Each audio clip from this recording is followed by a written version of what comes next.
اچھا اگر تجھے نہیں پتا تھا تو تو نے نام پوچھا انتظار، تو پھر اپنے حسین اپنی طرف سے پھر تو نے لگا دی. تو یہ جو ایک ڈراپ سین ہے، ایک سینیریو کریٹ کیا گیا کہ جی پولیس مقابلہ ہوا، جو ملزمان تھے وہ بھاگ گئے اور اس میں ریاست کی کوئی مداخلت نہیں تھی، اس کو کسی نے نہیں اٹھایا. تو یہ سارا جھوٹ ہے، سب کو پتہ ہے یہ جھوٹ ہے. پھر اسے پوچھا کہ آپ کہاں تھے؟ انتظار صاحب نے بتایا وہ لوگ پشتو میں بات کر رہے تھے، میں ان کی زبان نہیں سمجھ پایا، مجھے نہیں پتا وہ کون تھے اور کیا کہہ رہے تھے.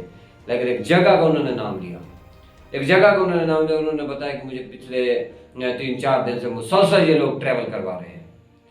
تو یہ جو ساری چیزیں ہیں یاد ہے پاکستان کے اندر ہو کیا رہا ہے کہ اگر ایک بندہ کسی کی حمایت میں کھڑا ہوتا ہے، اگر ایک بندہ کسی کی حمایت کرتا ہے، اگر ایک بندہ کسی کی جا کے بیک میں کھڑا ہوتا ہے، کسی کا مقدمہ لڑتا ہے، یہ تو الگ بات ہے کہ یار وہ بندہ جھوٹ بول رہا ہے یا سچ بول رہا ہے، یہ الگ بات ہے. اگر اس نے کوئی غلطی کی اس کو سزا ایک طریقہ کار سے ملنی چاہیے یار. اب وہ بندہ ایک مجرم ہے، اگر فرض کیا میں کوئی غلطی کرتا ہوں مجھے سزا دو، میرے گھر والوں کو کیا قصور ہے یار، ان کو آپ اذیت دے رہے ہیں. اب انتظار صاحب سے پیچھے اس کے گھر والے پریشان تھے، اس سے زیادہ ان کے جو ورثاء تھے ان کے لیے پریشانی کا مسئلہ بن گیا کہ بھائی بندہ ہمارا مل نہیں رہا، مر گیا ہے، زندہ ہے، کدھر ہے، کسی کا کوئی پتہ ہی نہیں ہے. اب پاکستان کے اندر جب اتنے بڑے لوگ اٹھا لیے جائیں اور ایک بڑی جماعت کا آپ کہہ سکتے ہیں فوکل پرسن، عمران خان صاحب کے فوکل پرسن تھے، تو مطلب بڑی جماعت کے فوکل پرسن تھے. اب ان کو انہوں نے اٹھایا اور عمران خان صاحب کے وہ قانون دان تھے، ان کو انہوں نے اٹھایا، جس طرح ان کے اوپر تشدد کیا گیا وہ پھر بندہ رو رہا تھا. پھر پولیس والوں نے اس سے فردر انفارمیشن لی کہ جی آپ کو کھانا دیتے تھے، انہوں نے کہا جی ہاں کبھی کبھی دیتے تھے لیکن زیادہ بھوکا رکھتے تھے. پھر انہوں نے کہا کہ آپ کو مارتے تھے، تو اس نے بتایا کہ جی ہاں پہلے میں جب گیا تو میرے اوپر بہت زیادہ تشدد کیا گیا اور مجھے مارا گیا. تو آپ دیکھیں کہ پاکستان میں ایک وکیل کے ساتھ جو اس وقت پاکستان کے جو اسٹیک ہولڈرز ہیں آپ کہہ سکتے ہیں ان کے ساتھ یہ سلوک ہو رہا ہے. اب ریاست جو ہے اس کی ریٹ کہاں جا رہی ہے؟ ایک پبلک بندہ، اب آپ مجھے بتائیں انتظار صاحب کے جو ورثاء تھے جس طرح اس کو ٹارچر کیا گیا، وہ بندہ باہر آیا، وہ کسی ریاست کا نعرہ نہیں لگائے گا. اگر آپ کا کوئی بھائی ہو، آپ کا کوئی آپ خاندان کا فیملی ممبر ہو آپ کا، اس کو اٹھا کے لے جائیں اور پھر اس کو تشدد کا نشانہ بنائے اور پھر اس کی ننگی ویڈیوز بنائی جائیں، پھر ان کو بلیک میل کیا جائے، تو آپ یا وہ کیوں ریاست کا نعرہ لگائے گا؟ ریاست کا کام تو تحفظ دینا ہے. اگر ریاست ہی اس چیز پہ آ گیا ہے کہ بھائی آپ گھر سے اٹھا لیں، اگر کوئی بات کرتا ہے ٹھیک ہے، اگر اس نے کوئی غلط بات کی، اگر اس نے کوئی جرم کیا تو ایک قانون طریقہ کار موجود ہے، پاکستان کے آئین کے تحت اس کو سزا ملنی چاہیے. عدالت میں پیش کریں اس کو اگر وہ وکٹم ثابت ہوتا ہے تو اس کے اوپر کارروائی کریں، اس کی سزا ہو. یہ طریقہ کار ہے. یہ تو نہیں ہے کہ آپ اس کو اٹھا کے لے جائیں اور پھر اس کو مینٹلی اتنا ٹارچر کریں کہ وہ بندہ اپنا نام بتانے کے قابل ہی نہ رہے. یہی سلوک آپ نے عمران ریاض خان صاحب کے ساتھ کیا، ان کے ساتھ بھی یہی سلوک کیا گیا. اب پاکستان کے وزیر اعظم صاحب شہباز شریف صاحب، پاکستان کی اسٹیبلشمنٹ اور یہ سارا جو پاکستان کی بیوروکریسی بیٹھی ہے، اب انہوں نے کوئی نوٹس نہیں دیا. پاکستان کے وزیر داخلہ محسن نقوی صاحب، بھائی آپ کا کام ہے، اگر اس کو اٹھایا گیا تھا ٹھیک ہے، کڈنیپنگ کیس تھا، اگر ریالٹی میں بھی جو کہ الگ نہیں رہا تو آپ کم از کم مجرم تو ڈھونڈیں.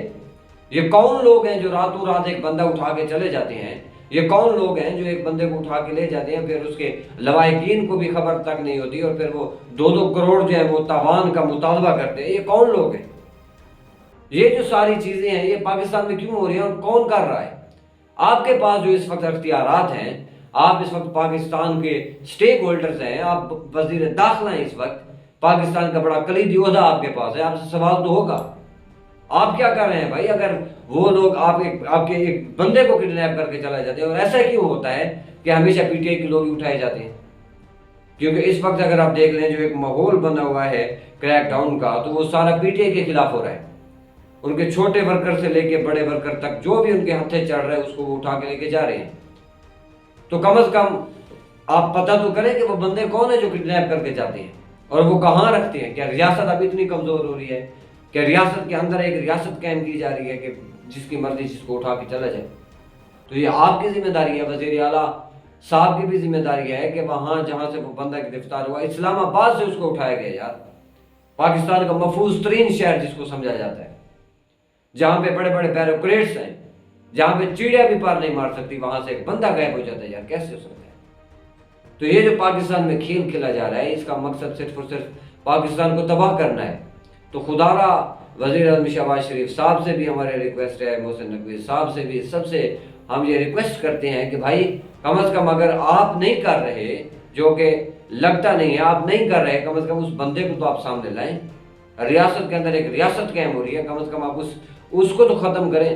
ایک نظریہ جو جنریٹ ہو رہا ہے، نفرت تو آپ کے خلاف لوگوں کے دل میں بھری جا رہی ہے، اگرچہ کوئی اور بھی کر رہا ہو ممکن ہے، لیکن نفرت تو لوگ آپ سے کر رہے ہیں نا۔ تو آپ سے درخواست ہے کہ آپ قوم کو اعتماد میں لیں، آپ سے درخواست ہے کہ آپ وہ جو مجرم ہیں، جو ظالم لوگ ہیں، جو اٹھا کے لے جاتے ہیں، آپ ان کو سامنے لائیں، ایک بندہ تو آپ سامنے لائیں۔ تو یہ جو ساری چیزیں ہیں یہ ملک کو اندھیرے میں لے کے جائیں گی اور ملک کو اور قوم کو اس بند گلی میں لے کے جا رہی ہیں جہاں سے پھر واپسی کا کوئی راستہ نہیں ہے۔ پھر قتل و غارت، پھر جس کے جو ہاتھ میں ہو اور جس کا جو بس چلے وہ کرے، پھر جس کے پاس جو طاقت ہو وہ چاہے کسی کی بچی اٹھا لے، وہ چاہے تو کسی کو ننگا کر کے اس کی ویڈیوز بنائے اور پھر ان کو بلیک میل کرے۔ تو یہ ریاست کے لیے بھی خطرناک ہے، پاکستانی قوم کے لیے بھی خطرناک ہے، اخلاقی طور پر بھی قوم ڈی مورل ہو رہی ہے۔ تو یہ جو ساری چیزیں ہیں یہ ملک کے لیے نقصان دہ ہیں۔ اب سب سے درخواست ہے اعلیٰ عہدیداروں سے، پاکستان کی قوم سے، سارے لوگ جو پاکستان میں بستے ہیں، بھائی ہمارا وطن ہے، ہمیں اس کو آگے لے کے جانا ہوگا، تو ہمیں مل کے کام کرنا ہوگا۔ اس میں جو بھی کالی بھیڑیں ہیں ان کو سامنے لانا ہوگا تاکہ ملک ہمارا ترقی کر سکے اور یہ جو ظلم کی فضا چلی ہے کم از کم اس کو بند کیا جا سکے۔ ہم اس کی بھرپور مذمت کرتے ہیں جو ان کے ساتھ کیا گیا ہے سلوک، اور ہم امید کرتے ہیں کہ پاکستان کے آئینی ادارے اس کے خلاف جو ہے وہ JIT بنا کے ان کے خلاف کریک ڈاؤن کریں گے، اور جو لوگ اس کے پیچھے ہیں ان کا نام سامنے لائیں گے۔ انتظار صاحب کے حوالے سے یہ ایک اہم ترین اپڈیٹ تھی جو آپ کے ساتھ شیئر کی گئی ہے۔ ملتے ہیں نیکسٹ ویڈیو میں، اللہ حافظ۔